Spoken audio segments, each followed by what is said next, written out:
અરવલ્લી જિલ્લાના મોડાસા તાલુકામાં આવેલું બડોદરા અને વલ્લાવટનો રોડ એટલો બધો બિસ્માર હાલતમાં થઈ ગયો છે કે ત્યાંના રહીશો ચોમાસાની ઋતુમાં ત્રાહિમામ પોકારી ગયા છે।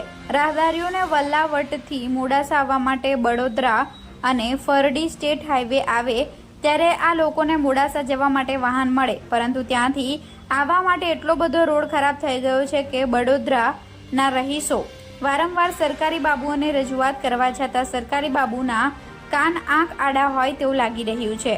બડોદરા રહીશોને કોઈ પણ કામ અર્થે આ માર્ગ ઉપર વારંવાર આવવું પડે છે, પરંતુ આ રસ્તો કમસે કમ 2 થી 3 કિલોમીટરનો એટલો બધો બિસ્માર હાલતમાં છે કે ત્યાંના રહીશો છેલ્લા 3 વર્ષથી સરકારને વારંવાર રજૂઆતો કરવા છતાંય કોઈ પણ જાતના પગલાં લેવાતા નથી। હવે પગલાં કેમ લેવાતા નથી એનો જવાબ તો લાગતા વળગતા અધિકારી જ આપી શકે। Reporter Valambariya, Gujarat crime news, Malpur. હું ચમાર કાંતિભાઈ મગનભાઈ, તાલુકો મોડાસા, જિલ્લો અરવલ્લી। અમારું ગામ મોડાસાથી 18 કિલોમીટર 18 થી 20 કિલોમીટર દૂર આવેલું છે અને એ પણ અંતરિયાળ વિસ્તારમાં આવેલું છે।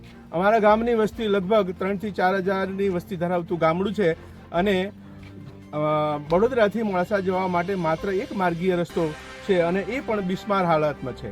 અમારા ગામમાં કોઈ પણ બેન દીકરી હોય અથવા તો કોઈ વૃદ્ધ માણસ હોય તો આકસ્મિક સંજોગોમાં અથવા તો બીમાર પડે તો મોડાસા લઈ જવા માટે વડોદરા અને ફરડીનો જે રસ્તો છે એટલો રસ્તો જતાં જતાં અમારા અડધોથી પોણો કલાક જેટલો થાય છે અને સરકાર એટલી ઘોર નિંદ્રામાં છે કે અમારી વારંવાર રજૂઆત કરવા છતાં અમારી રજૂઆતને કોઈ સાંભળતું નથી।